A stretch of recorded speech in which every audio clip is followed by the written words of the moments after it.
Good morning बच्चों।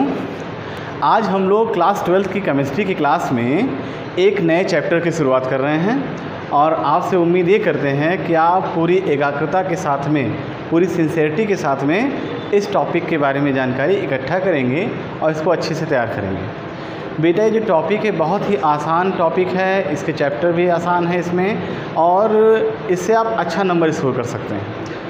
Almost 4 number तक के क्वेश्चन आपको इस चैप्टर से आसानी से मिल जाएंगे और बहुत ही अच्छे क्वेश्चन होते हैं, न्यूमेरिकल्स भी होते हैं, कॉन्सेप्शनल क्वेश्चन भी होते हैं। तो अगर थोड़ी सी मेहनत आप कर लेंगे इस चैप्टर के साथ में तो आप एक अच्छा नंबर स्कोर गेन कर सकते हैं। क्लियर? तो चलिए आज शुरू करते हैं एक नया चैप्टर जिसका नाम है सॉल्यूशन।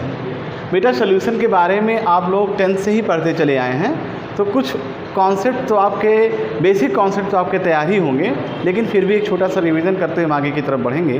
तो बेटा आज जो हमारा चैप्टर है वो फर्स्ट आपका एक नया चैप्टर है जिसका नाम है सॉल्यूशन, और इसका हम पहला लेक्चर आज शुरुआत कर रहे हैं। तो उससे पहले हम बात करेंगे सॉल्यूशन होता क्या है। सॉल्यूशन सभी बच्चे जानते हैं कि सॉल्यूशन बेटा 2 पार्ट है, एक होता है सॉल्यूट और दूसरा होता है सॉल्वेंट। सॉल्यूट और सॉल्वेंट जब आपस में मिक्स होते हैं तो जो पर्टिकुलर बॉडी तैयार होती है उसको हम बोलते हैं सॉल्यूशन। अच्छा, सॉल्यूट क्या है? किसी भी सॉल्यूशन में जो क्वांटिटी लेसर अमाउंट में मौजूद होती है उसको हम बोलते हैं सॉल्यूट। सॉल्वेंट क्या होता है? सेम डेफिनेशन के साथ आप बोलेंगे सॉल्यूशन के अंदर जो मैक्सिमम क्वांटिटी वाला सब्सटेंस होता है उसको हम बोलते हैं सॉल्वेंट। ठीक है बेटा, इसको वैसे समझा जाए जैसे मान लीजिए आपने शुगर और वाटर का एक मिक्सचर तैयार किया, इसको हम मिक्सचर बोल रहे हैं अभी। शुगर और वाटर का एक मिक्सचर तैयार किया, ये प्रॉपर मिक्सचर जब तैयार हो जाएगा तो इसमें 2 बॉडी मौजूद होगी। एक बॉडी होगी जो अधिक मात्रा में होगी, ठीक है, लार्जर कंसेंट में होगी, उसको हम बोलेंगे सॉल्वेंट, और एक बॉडी जो होगी वो कम मात्रा में होगी, स्मॉलर कंटेंट्स में होगी, तो उसको हम क्या बोलते हैं? सॉल्यूट। बात समझ में आ गई? चीनी और पानी को जो आपस में मिक्स करते हैं तो जो सॉल्यूशन तैयार होता है उस सॉल्यूशन में चीनी की मात्रा कम है, उसको हम बोलते हैं सॉल्यूट, और पानी की मात्रा ज़्यादा है इसलिए उसको हम बोलते हैं सॉल्वेंट। तो बेटा क्या होगा? Solution is the combination of 2 body which is known as solute and solvent. Solute क्या होता है? सॉल्यूट लेसर अमाउंट में प्रेजेंट होगा, और सॉल्वेंट क्या होगा? सॉल्वेंट आप कह सकते हैं बिगर अमाउंट में होगा। बात समझ में आ गई? फिर आगे बढ़ेंगे। यहाँ पर इस चैप्टर में जो आप पढ़ोगे बेटा वो बेसिकली ट्रू सॉल्यूशन के बारे में जानकारी आप प्राप्त करेंगे। ट्रू सॉल्यूशन के बेस पर सारे केसेस को डिस्कस किया जाएगा। तो सबसे पहले हम लोग जान लें कि ट्रू सॉल्यूशन होता क्या है। बेटा किसी भी सॉल्यूशन में सॉल्यूट और सॉल्वेंट का जो होमोजीनियस मिक्सचर होता है उसको हम बोलते हैं ट्रू सॉल्यूशन। ध्यान दीजिएगा, किसी भी सॉल्यूशन में सॉल्यूट और सॉल्वेंट का जो होमोजीनियस मिक्सचर होता है उसको हम बोलते हैं ट्रू सॉल्यूशन। और सॉल्यूशन के इस चैप्टर में जो प्रॉपर्टीज़ हम पढ़ेंगे या जिन टॉपिक को डिस्कस करेंगे वो ट्रू सॉल्यूशन के कॉन्सेप्ट में ही डिस्कस किया जाएगा। तो बेटा अभी हमने 2 टर्म बोले। पहले हमने बोला होमोजीनियस मिक्सचर, ठीक है। होमोजीनियस मिक्सचर होता क्या है? इससे पहले भी आप लोग होमोजीनियस पढ़ चुके हैं, हेट्रोजीनियस पढ़ चुके हैं। होमोजीनियस, होम मतलब एक जैसे, और जीनियस मतलब समान मात्रा में। अगर इक्वल अमाउंट में कोई सब्सटेंस मिलाया जाए और वो इक्वल अमाउंट में एक जैसा ही सब तरफ से दिखाई पड़े तो इस तरीके के सॉल्यूशन को बोलते हैं होमोजीनियस सॉल्यूशन। जैसे एक छोटा सा एग्जांपल, फिर हम एग्जांपल लेंगे। बेटा चीनी और पानी को आप मिलाते हैं, मिलाने के बाद आप देखते होंगे चीनी को या पानी का जो सॉल्यूशन आपने तैयार किया है उसको चाहे ऊपर की तरफ से उठाएं और चाहे अंदर की तरफ से उठाएं, दोनों में मात्राएं क्या मिलेंगी? आपको बराबर कंसंट्रेशन मिलेगा। ये नहीं कि आप ऊपर की तरफ से उठाएंगे तो कंसंट्रेशन ज़्यादा होगा और नीचे की तरफ से उठाएंगे तो कंसंट्रेशन कम होगा, ऐसा नहीं होता है। तो इस तरीके के मिक्सचर को जहाँ पर कंसंट्रेशन हर एक लेवल पर सेम होता है उसको हम बोलते हैं होमोजीनियस मिक्सचर। एक चीज़ होमोजीनियस मिक्सचर की एक खासियत और होती है कि इसमें जो सॉल्यूट और सॉल्वेंट मिक्स होते हैं, मिक्स होने के बाद में वो सिंगल फेज़ को एक्वायर कर लेते हैं, और जो सिंगल फेज़ को एक्वायर कर लेते हैं वो बेसिकली सॉल्वेंट के ऊपर ही डिपेंड होता है, सॉल्वेंट को फेज़ को ही एक्वायर कर लेते हैं। या आप ये कह सकते हैं कि होमोजीनियस मिक्सचर के या होमोजीनियस सॉल्यूशन में जो सॉल्वेंट का फेज़ होता है वही उस पूरे सॉल्यूशन का एक स्वरूप हो जाता है। ठीक है बेटा, कैसे इस बात को समझेंगे? चीनी और पानी को मिलाते हैं तो पानी यहाँ पे क्या है? सॉल्वेंट है। अब पूरा ओवर आप सोल्यूशन जब देखते हैं तो वहाँ चीनी आपको अलग से नहीं दिखाई पड़ती, बल्कि चीनी पानी के अंदर इस तरीके से मिक्स हो जाती है कि एक सिंगल फेज को एक्वायर कर लेती है, यानी वो पानी के जैसे ही दिखाई पड़ने लगता है, जबकि उसके अंदर चीनी भी मौजूद है। तब इस तरीके के सोल्यूशन को बोलते हैं होमोजीनियस सोल्यूशन, और इस होमोजीनियस सोल्यूशन को हम एक टर्म देते हैं, इसको बोलते हैं ट्रू सोल्यूशन। बात समझ में आ गई? फिर आगे बढ़ेंगे। टाइप्स ऑफ सोल्यूशन बहुत इंपॉर्टेंट है। टाइप्स ऑफ सोल्यूशन कुल मिला के जो सोल्यूशन को कैटेगराइज किया गया है बेटा, उसके कुल मिला के 9 टाइप्स होते हैं। इन टाइप्स को कैसे कैटेगराइज किया गया है, क्या आधार रखा गया है, इसके बारे में थोड़ी सी जानकारी आपको बताई जाएगी। बेटा यहाँ पर सोल्यूशन को क्लासीफाई करने के लिए फेज़ को आधार बनाया गया, फेज़ के बेस पर सोल्यूशन को क्लासीफाई किया गया है। अब फेज़ क्या होता है इसके बारे में आप समझ लीजिए। देखो बेटा, किसी भी सोल्यूशन के अंदर जो सब्सटेंस लार्जर अमाउंट में प्रेजेंट होता है उसको हम फेज़ बोलते हैं, और उसी फेज़ के अकॉर्डिंग हम सोल्यूशन को क्लासीफाई करते हैं। सभी लोग फिर से समझ लें, किसी भी सोल्यूशन के अंदर जो larger amount of substance present होता है, that substance is known as phase of that solution, and total classification of solution depend upon the phase. बात समझ में आ गई? जैसे आपने चीनी और पानी को मिलाया, बेसिक एग्जांपल लेके बार बार चल रहे हैं, चीनी और पानी को आपस में मिलाया तो यहाँ पर चीनी सॉल्यूट हो गया और पानी सॉल्वेंट हो गया। सॉल्वेंट की मात्रा ज़्यादा है, इसलिए यहाँ पर जो फेस होगा वो क्या हो जाएगा? पानी हो जाएगा। बात समझ में आ गई? तो उसके आधार पर, फेज़ के आधार पर टोटल 9 टाइप्स के होते हैं, टाइप्स ऑफ सोल्यूशन। उसमें से 2 मोस्ट इम्पॉर्टेंट हैं जिनको आप पढ़ेंगे, जिनको इस चैप्टर में आप डिस्कस करेंगे। पहला क्या होता है बेटा? सॉलिड और लिक्विड। सॉलिड और लिक्विड का सोल्यूशन। सॉलिड और लिक्विड के सोल्यूशन का एग्जांपल है शुगर प्लस H2O। ठीक है, शुगर प्लस H2O। अब बेटा यहाँ पर देखो, सॉलिड क्या हो जाएगा? सोल्यूट हो जाएगा, और लिक्विड क्या हो जाएगा? सॉल्वेंट हो जाएगा। अच्छा, अगर आपसे पूछा जाए कि इसमें फेज़ क्या होगा, इस तरह के कॉम्बिनेशन में फेज़ क्या होगा, तो आप क्या बताएंगे? यस, बिल्कुल, यहाँ पर फेज़ क्या हो जाएगा? लिक्विड हो जाएगा। क्यों? क्योंकि लिक्विड या पानी यहाँ पर मैक्सिमम अमाउंट में प्रेजेंट है, इसलिए इसका फेज़, इस तरीके के सोल्यूशन का फेज़ क्या हो जाएगा? लिक्विड हो जाएगा। बात समझ में आ रही है? तो बेटा, सॉल्यूट, सॉल्वेंट और फेज़। फेज़ को आप दिमाग में सेट कर सकते हैं, जो अमाउंट मैक्सिमम कंटेंट में प्रेजेंट होता है उसको हम बोलते हैं फेज़। एक चीज़ और है यहाँ पर ध्यान देने वाली बात है, सॉल्यूट, सॉल्वेंट और सॉल्यूशन। एक आप टॉपिक डाल देते हैं, उसमें एक तीसरा पॉइंट बनाए सॉल्यूशन। सॉल्यूशन का जो अवस्था होती है वो टोटल सॉल्वेंट के ऊपर डिपेंड करती है।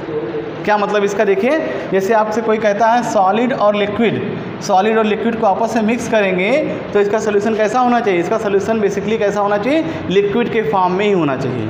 ये आप कैसे डिसाइड कर रहे हैं? ये डिसाइड कर रहे हैं on the basis of solvent और फेज़। ठीक है, जो सॉल्वेंट होगा वही सोल्यूशन का नेचर होगा। सभी बच्चे ध्यान दें, सोल्यूशन के नेचर को कैसे आइडेंटिफाई करेंगे? On the basis of solvent nature solution should be classify और कैटेगराइज। बात समझ में आ गई? अब यहाँ पर देखिए दूसरा एग्जांपल जो आपको कंसीडर करना रहेगा, पढ़ इसको भी पढ़ेंगे। गैस और लिक्विड का सोल्यूशन। गैस और लिक्विड का सोल्यूशन बनाएंगे तो बेटा यहाँ देखो, गैस सॉल्यूट के फॉर्म में है और लिक्विड सॉल्वेंट के फॉर्म में है, तो यहाँ पर जो ओवरऑल सोल्यूशन तैयार होगा उसका स्वरूप क्या होगा? वो किस फॉर्म में एग्जिस्ट करेगा? हाँ बताओ, बिल्कुल करेक्ट, वो लिक्विड के फॉर्म में ही एग्जिस्ट करेगा। क्यों? Because liquid is act as solvent in this type of solution. अभी भी आपको समझाया गया है कि जो सोल्यूशन का नेचर होगा, nature of solution totally depend upon the nature of solvent. बात समझ में आ रही है? तो अगर आपसे कोई कहता है कि भाई एक सोल्यूशन हमने प्रिपेयर किया है जिसमें सोल्यूट गैस है और सॉल्वेंट लिक्विड है, तो इस तरीके के सोल्यूशन का नेचर कैसा होगा? तो नेचर को बताने के लिए आपको हवा में इधर उधर देखना नहीं है, छत को नहीं देखना, ज़मीन को नहीं देखना है, आपको सीधे बता देना है कि हाँ भाई सॉल्वेंट का नेचर जो होगा वही हमारे सोल्यूशन का नेचर हो जाएगा। और सॉल्वेंट का नेचर चूँकि यहाँ पर लिक्विड है, इससे सोल्यूशन का नेचर कैसा होगा? लिक्विड हो जाएगा। बात समझ में आई? इसका बेस्ट एग्जांपल आप लोग जो कोको कोला पीते हैं, शीतल पेय पदार्थ, उसको जो आप पीते हैं उसमें क्या होता है, गैसियस सब्सटेंस को लिक्विड यानी कि वाटर के साथ मिक्स कर दिया जाता है। अब ये कैसे मिक्स होता है ये अपने उसमें नहीं है, हमको खाली समझना है कि गैस और लिक्विड को आपस में मिक्स करते हैं तो उस तरीके का जो मिक्सचर है वो आपका हो जाता है कोको कोला या सॉफ्ट ड्रिंक्स जो आप बोलते हैं वो हो जाएगा, जिसमें कार्बन डाइऑक्साइड गैस को लिक्विड के साथ मिक्स किया जाता है। क्लियर? बात समझ में आ गई? तो बेटा यहाँ पर फेज़ के बारे में आपको पहले ही बताया गया है कि फेज़ होता क्या है, एक बार देख लीजिए। Maximum amount of substance present in solution is known as phase and this phase is the main concept to classify the solution types. जो टाइप्स ऑफ सोल्यूशन स्टडी कर रहे हैं वो किसके आधार पर किया गया है, किसके आधार पर क्लासीफाई किया गया है? ऑन द फेज़ के अकॉर्डिंग उसको हमने क्लासीफाई किया है। और कुल मिला के 9 टाइप्स के सोल्यूशन होते हैं, जिसमें से यहाँ पर हमने 2 टाइप डिस्कस किया है, सॉलिड और लिक्विड टाइप, दूसरा गैस और लिक्विड टाइप। बाकी आप स्टडी कर सकते हैं, लेकिन मोस्ट इंपॉर्टेंट ये दोनों हैं क्योंकि आपके सिलेबस में इन्हीं 2 कैटेगरीज पर बात होगी। क्लियर? दूसरी बात, यहाँ पर क्वेश्चन कैसे आते हैं बेटा, देखिए छोटा सा टॉपिक है टाइप्स ऑफ सोल्यूशन। यहाँ पर कुछ एग्जाम्पल आपको मिल जाएंगे, उस एग्जाम्पल से आपको क्लासीफाई करना पड़ेगा कि किस तरीके का सोल्यूशन ये है। ठीक है? आगे के लेक्चर्स में आपको सॉलिड सोल्यूशन के बारे में भी जानकारी दी जाएगी। आज के इस वीडियो लेक्चर में, जो कि हमारे इस चैप्टर का शुरुआती लेक्चर है, उसमें आपके कॉन्सेप्ट को टच करने के लिए इतनी सारी चीज़ें बता दी गई हैं। इसके अलावा भी चीज़ों को आप पढ़ सकते हैं और इस लेक्चर को आप समझें और इससे जितना अधिक से अधिक लाभ उठा पाए उठाएँ। आज के इस वीडियो लेक्चर में इस चैप्टर के लिए फ़िलहाल इतना ही। फिर अगले वीडियो लेक्चर में आपको एक नए कॉन्सेप्ट के साथ यहाँ पर मिलेंगे। तब तक के लिए थैंक यू।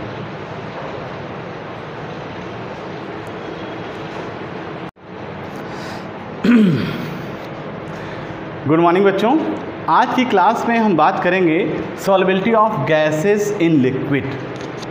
सबसे पहले आप ये जानिए कि सॉल्युबिलिटी होती क्या है, या कोई बच्चा अगर बताना चाहे सॉल्युबिलिटी होती क्या है तो बता सकता है।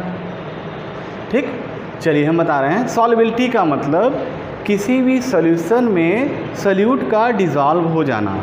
अगर आप कोई सॉल्यूशन प्रिपेयर कर रहे हैं और उस सॉल्यूशन में सॉल्वेंट के अंदर जो सॉल्यूट डिज़ोल्व हो जाता है, इस प्रॉपर्टी को बोलते हैं सॉल्युबिलिटी।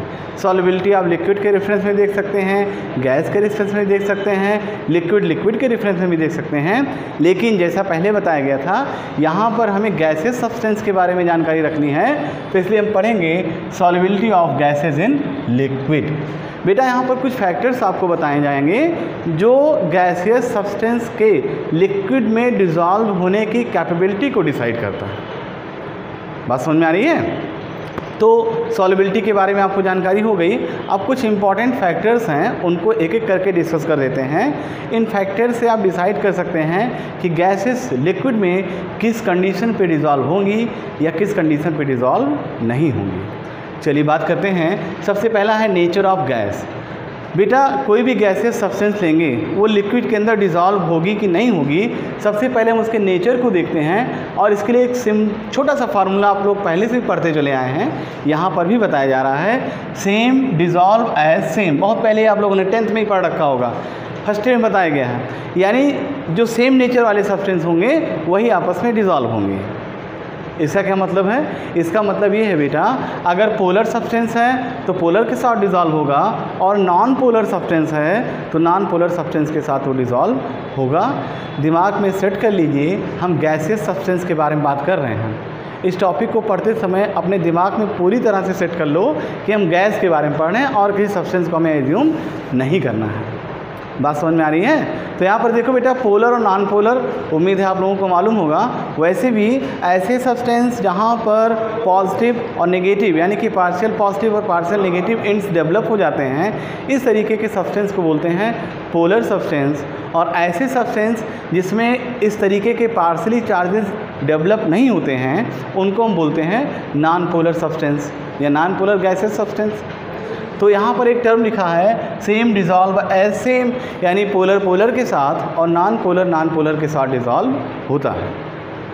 उसका एक बेस्ट एग्जांपल आपके पास है कि HCl तो H2O में डिज़ोल्व हो जाएगा, लेकिन नाइट्रोजन, क्लोरीन या इस तरह की नॉन पोलर गैसें H2O में प्रॉपरली डिज़ोल्व नहीं होती। बेटा एक क्वेश्चन यहाँ से उठ गया आपके लिए कि HCl तो वाटर में डिज़ोल्व हो गया, लेकिन नाइट्रोजन है, ऑक्सीजन है, क्लोरीन है, यानी कि जो नॉन पोलर गैसेस हैं वो सॉल्वेंट में या वाटर में डिज़ोल्व क्यों नहीं होती हैं? तो एक लाइन का आंसर आप देंगे कि sir polar substance dissolve with polar solvent and non polar substance dissolve with non polar solvent. तो आपका पहला पॉइंट था जो डिफाइन करता है नेचर ऑफ गैस। गैस के नेचर को देखकर आप बता सकते हैं कि यह सॉल्युबल होगा पर्टिकुलर सॉल्वेंट के साथ में या नहीं। ठीक है, फिर आगे बढ़ते हैं। दूसरा है टेम्परेचर, बहुत ही इंपॉर्टेंट फैक्टर है, बहुत सारे क्वेश्चन बन सकते हैं। आप यहाँ कॉन्सेप्ट को समझिए, टेम्परेचर का क्या रिस्पेक्ट होगा सॉल्युबिलिटी ऑफ गैसेस सब्सटेंस के व्यू में, इसको देखेंगे बेटा। जब टेम्परेचर बढ़ाते हैं तो सॉल्युबिलिटी डिक्रीज होती है। सिंपल सा सेंटेंस आपको पहले दिया गया कि when temperature increase then solubility decrease. ठीक है बेटा, यहाँ इसको समझें, when temperature increase then solubility of gases substance in solvent will be decrease. Clear? क्यों ऐसा होगा? उसके लिए दो फैक्टर आपको यहाँ पर बताए जा रहे हैं बेटा। पहला फैक्टर तो बहुत सिंपल है जो तुरंत ही सेट हो जाए दिमाग में। पहला फैक्टर ये कहता है कि जब हम टेम्परेचर बढ़ाते हैं किसी भी गैसेस सब्सटेंस के लिए, अगर हम टेम्परेचर बढ़ाते हैं तो जाहिर सी बात है जो गैसेस सब्सटेंस होते हैं उनकी काइनेटिक एनर्जी ज़्यादा होती है। क्यों ज़्यादा होती है? क्योंकि उनके बीच में फोर्स ऑफ अट्रैक्शन कम होता है। फोर्स ऑफ अट्रैक्शन कम होने के कारण वो बहुत तेज़ी के साथ मूव करते रहते हैं नॉर्मल स्टेज में भी। अब क्या कर रहे हैं आप? इसको टेम्परेचर दे रहे हैं, सोने पे सुहागा कर रहे हैं। तो टेम्परेचर देने पे क्या होगा बेटा? जो काइनेटिक एनर्जी ऑटोमेटिकली और इंक्रीज़ हो जाएगी। एक तो आप पढ़ते नहीं थे, ऊपर से आपको हॉस्टल में भर्ती कर दिया गया, आप और फ्री हो गए। एक तो आप पढ़ते नहीं थे, ऊपर से आप शहर के बाहर आपका एडमिशन हो गया और फ्री हो गए। तो आपके ऊपर जो बंदिश रहती थी, जो गार्जियनशिप रहती थी, वो और कमज़ोर हो गई। ठीक है, एक छोटा सा एग्जांपल था, ये सब बच्चों के ऊपर अप्लीकेबल नहीं है। जैसे हम केवल स्पेशल गैसेस सब्सटेंस के लिए पढ़ रहे हैं, वैसे एग्जांपल केवल स्पेशल बच्चों के लिए था। ठीक है, पढ़ने वाले बच्चे इस वीडियो को देख रहे होंगे और इस वीडियो से कंटेंट को उठाने का प्रयास कर रहे होंगे। ठीक है, चलिए, तो यहाँ पर बात हो रही है कि बेटा जब टेम्परेचर को इंक्रीज़ करेंगे तो काइनेटिक एनर्जी इंक्रीज़ होगी, और जैसे ही काइनेटिक एनर्जी इंक्रीज़ होगी वो काइनेटिक एनर्जी गैसेस सब्सटेंस के स्केपिंग पावर को इंक्रीज़ करेगा। स्केपिंग पावर का मतलब उसके भागने की क्षमता, उड़ने की क्षमता को और बढ़ा देगा। बात समझ में आ रही ना? उसको टेम्परेचर मिलेगा, एनर्जी बढ़ेगी, एनर्जी बढ़ने के साथ ही बहुत तेज़ी के साथ वो भागना शुरू करेगा। तो जाहिर सी बात है वो सॉल्वेंट के साथ डिज़ोल्व नहीं हो पाएगा। तो ये पहला फैक्टर हो गया कि टेम्परेचर बढ़ाने पर सॉल्युबिलिटी क्यों घटती है। तो उसका रीज़न आप बता रहे हैं कि सर टेम्परेचर बढ़ाएंगे तो काइनेटिक एनर्जी बढ़ेगी, काइनेटिक एनर्जी बढ़ेगी तो जो गैसेस सब्सटेंस होंगे उनके एस्केपिंग पावर बढ़ेगी, जिसकी वजह से इसकी सॉल्युबिलिटी क्या हो जाएगी? वो डिक्रीज़ हो जाएगी। बात समझ में आ गई? अब इसमें एक बहुत ही इंपॉर्टेंट फैक्टर को डिस्कस करेंगे जो आपके इस 12th के लेवल पे है। बेटा गैसों का लिक्विड में मिक्सअप होना या गैसों की सॉल्युबिलिटी या गैसों का सॉल्यूशन तैयार करना लिक्विड के साथ में एक एक्सोथर्मिक प्रोसेस है। कैसा प्रोसेस है? एक्सोथर्मिक प्रोसेस है। इससे पिछले वाली क्लास में आप लोगों ने एक्सोथर्मिक और एंडोथर्मिक प्रोसेस को बहुत डिटेल में पढ़ा है, तो यहाँ पर इतना टाइम भी नहीं है और बताना भी नहीं है। खाली आप समझेंगे हिंट के लिए कि गैसेस को जब लिक्विड में मिक्स करते हैं तो इस प्रोसेस को बोलते हैं एक्सोथर्मिक प्रोसेस। और जाहिर सी बात है एक्सोथर्मिक प्रोसेस में आप जब टेम्परेचर को इंक्रीज़ करेंगे तो आपने एक नियम पढ़ा है, डिचैटियर्स प्रिंसिपल, उसके अकॉर्डिंग टेम्परेचर आप बढ़ाएंगे तो रिएक्शन उस तरफ मूव करेगी जिधर टेम्परेचर कम होगा। तो सभी बच्चे ध्यान दें, एक्सोथर्मिक प्रोसेस में प्रोडक्ट की तरफ टेम्परेचर का मान बढ़ता है, टेम्परेचर इंक्रीज़ होता है। जाहिर सी बात है जब हम फर्दर टेम्परेचर इंक्रीज़ करेंगे तो हमारा रिएक्शन उल्टा चला जाएगा, रिवर्स ऑर्डर में फ्लो करेगा, यानी जो सॉल्युबिलिटी है वो अगेन क्या हो जाएगी? डिक्रीज़ हो जाएगी। तो ये बहुत ही इंपॉर्टेंट है, उम्मीद है आपको समझ में आए होंगे। तो ये दूसरा फैक्टर आपके लिए हो गया जो ये बताता है कि when the temperature increases for the solubility of gaseous substance then solubility is decreases. Clear? चलिए आगे बढ़ते हैं। आगे हमारा जो फैक्टर बहुत ही इंपॉर्टेंट फैक्टर है, ये भी इसको हम बोलते हैं प्रेशर। प्रेशर के लिए सीधा सा टर्म है कि जब प्रेशर बढ़ाते हैं बेटा तो सॉल्युबिलिटी बढ़ती है, यानी pressure is directly proportional to solubility. अच्छा, यहाँ पर सॉल्युबिलिटी को डिफाइन करने के लिए हम एक टर्म को यूज़ करेंगे। सॉल्युबिलिटी आप कई टर्म यूज़ करते हैं, जैसे नॉर्मेलिटी, फॉर्मेलिटी, मोलरिटी, मोलैलिटी, लेकिन यहाँ पर हम एक फैक्टर यूज़ करते हैं, एक टर्म को यूज़ करते हैं जिसको हम बोलते हैं मोल फ्रैक्शन। बात समझ में आई? मोल फ्रैक्शन भी आप लोगों ने पढ़ रखा होगा। मोल फ्रैक्शन अगर आपको याद होगा तो इसको इस तरह से रिप्रेजेंट करेंगे Na/Na+NB। बेटा ये फार्मूला किन किन बच्चों को याद है? वेरी गुड, लगभग मैक्सिमम बच्चों को फार्मूला याद है, तो हमें यहाँ पे बहुत जोर नहीं देना है। एक फार्मूला है जो मोल फ्रैक्शन को डिफाइन करता है। तो बेटा मोल फ्रैक्शन ही क्यों लिया गया? सॉल्युबिलिटी को प्रेशर के टर्म में डिफाइन करने के लिए मोल फ्रैक्शन ही क्यों लिया गया, इसको आपको बताना है कमेंट बॉक्स में, और नहीं तो लेक्चर के एंड में मैं बताऊँगा। ठीक है, तो इसके लिए आपको पूरा लेक्चर देखना पड़ेगा। फिलहाल हम लोग यहाँ पर आएंगे तो यहाँ पर सीधा मतलब निकलता है when pressure increase then solubility is also increase for gaseous substance. Gaseous substance के लिए अगर हम प्रेशर बढ़ाते हैं तो सॉल्युबिलिटी बढ़ती है। इसका मतलब ये होता है pressure is directly proportional to solubility. बात समझ में आ गई? इसी टर्म से जुड़ा हुआ, या आप बोल सकते हैं इसको पार्शियल प्रेशर। बेटा प्रेशर और पार्शियल प्रेशर में थोड़ा सा डिफरेंस है। अगर हम केवल एक तरह के गैसेस सब्सटेंस को ले रहे हैं तो हम प्रेशर को डिस्कस करेंगे, और डिफरेंट टाइप के गैसेस सब्सटेंस के मिक्सचर को, सपोज एयर को ले रहे हैं, अगर उसकी सॉल्युबिलिटी के बारे में पढ़ेंगे तो वहाँ पर हम पार्शियल प्रेशर टर्म को बोलेंगे। बहुत इंपॉर्टेंट है, बच्चे प्रेशर प्रेशर पार्शियल प्रेशर रटते रहते हैं, लेकिन कब कहाँ कौन सा टर्म आपको बताना है वो हमने आपको यहाँ पर बता दिया। बेसिकली आप जो बातें करेंगे वो गैसेस सब्सटेंस के लिए करते हैं, एक मिक्सचर सब्सटेंस गैसेस के लिए बात करते हैं, इसलिए हम पार्शियल प्रेशर टर्म को ही इंट्रोड्यूस करेंगे। चलिए आगे बढ़ते हैं। अब हम बहुत ही इंपॉर्टेंट हिस्से पर आ गए हैं जो वेरी इंपॉर्टेंट है बोर्ड के पॉइंट ऑफ व्यू से, आपके एग्ज़ाम के पॉइंट ऑफ व्यू से। हर बार इसमें से क्वेश्चन आते हैं बेटा, और इसको आप तैयार करेंगे। छोटे छोटे न्यूमेरिकल भी इससे आते हैं, उसको भी आपको बताया जाएगा, लेकिन पहले इस कॉन्सेप्ट को पढ़ेंगे। इसमें जो प्रेशर के रिस्पेक्ट में है उसमें एक बहुत ही इंपॉर्टेंट लॉ दिया गया जिसको हम बोलते हैं हेनरी लॉ। हेनरी लॉ याद रखिएगा केवल गैसेस सब्सटेंस के लिए है, ठीक है। अब हेनरी लॉ है क्या, इसको देखिए। सीधा सा बताया गया है कि partial pressure is directly proportional to solubility of gases substance, और partial pressure is equal to, यहाँ पर एक कांस्टेंट लगाया गया जिसको हम हेनरी कांस्टेंट बोलते हैं, रिप्रेजेंट करते हैं KH से, और ये यहाँ पर लिया गया मोल फ्रैक्शन। अभी अभी हमने आपको बताया कि मोल फ्रैक्शन क्यों लिया गया है, ये आपको लास्ट में बताया जाएगा। तो यहाँ पर हेनरी लॉ हो गया P = KH × मोल फ्रैक्शन, जिसको हम जीटा बोलते हैं। बहुत बच्चे x आप x बोलिए चाहे जो बोलिए, लिखने का तरीका सीख लीजिए। बेटा x आप ऐसे लिखते हो, ठीक है, लेकिन ये जीटा है, मोल फ्रैक्शन का फॉर्म है, इस तरह से लिखा जाता है। क्लियर? अब हेनरी लॉ का स्टेटमेंट क्या होगा? Partial pressure of gases applied on liquid surface is directly proportional to mole fraction of gases substance which are present in liquid solvent. बहुत इंपॉर्टेंट है, बहुत सारे बच्चे इसमें कन्फ्यूजन करते हैं, रटते हैं, भूल जाते हैं। यहाँ पर ध्यान दीजिए, पार्शियल प्रेशर टर्म को यूज़ करेंगे। अभी अभी आपको समझाएगा कि पार्शियल प्रेशर क्यों बोला जा रहा है, तो आप डायरेक्ट बोलेंगे, देखिए यहीं से बोला जा रहा है, इसको रटने की जरूरत नहीं है। Partial pressure of gaseous substance या पार्शियल प्रेशर ऑफ गैसेस, यानी जो गैसियस सब्सटेंस होंगे लिक्विड के अंदर, वो जो पार्शियल प्रेशर जनरेट करेंगे लिक्विड के सरफेस पे। इस तरह से आपने गैसियस सब्सटेंस, यहाँ पे छोटा सा ड्रा कर दे रहा हूँ मैं, ये देखिए, ये नीचे की तरफ लिक्विड है, ये नीचे की तरफ यहाँ पर लिक्विड है बेटा, और ऊपर हमारे गैसियस पार्टिकल मौजूद हैं। इसको हम थोड़ा बड़े से सर्कल के फॉर्म में, इनके थ्रू जो यहाँ पर प्रेशर अप्लाइड किया जाएगा वो प्रेशर उन गैसियस सब्सटेंस के मोल फ्रैक्शन के डायरेक्टली प्रोपोर्शनल होगा।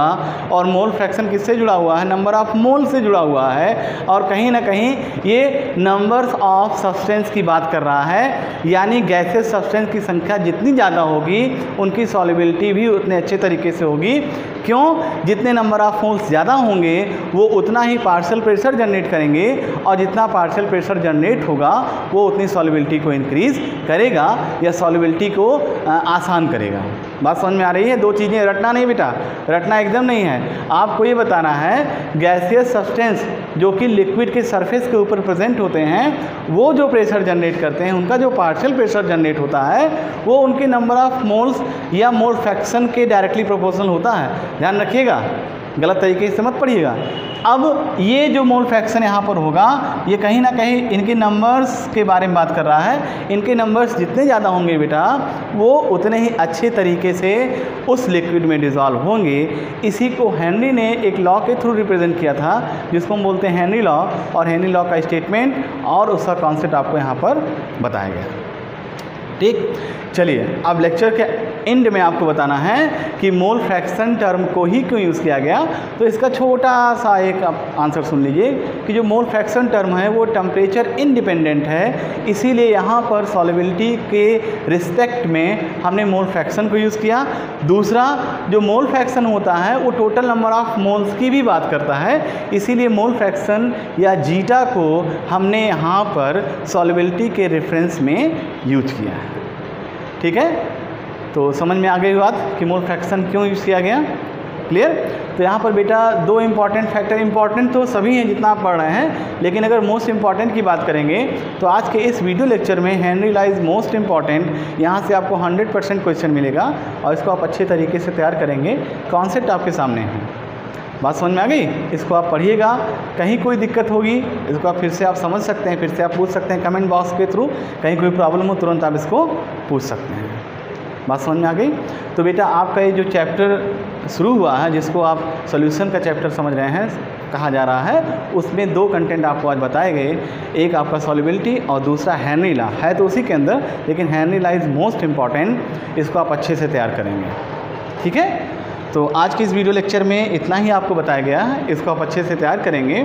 फिर नेक्स्ट वीडियो लेक्चर में हम एक नए कॉन्सेप्ट के साथ मिलेंगे। तब तक के लिए आप इन सारी चीज़ों को अच्छे तरीके से प्रिपेयर कीजिए। थैंक यू बच्चों।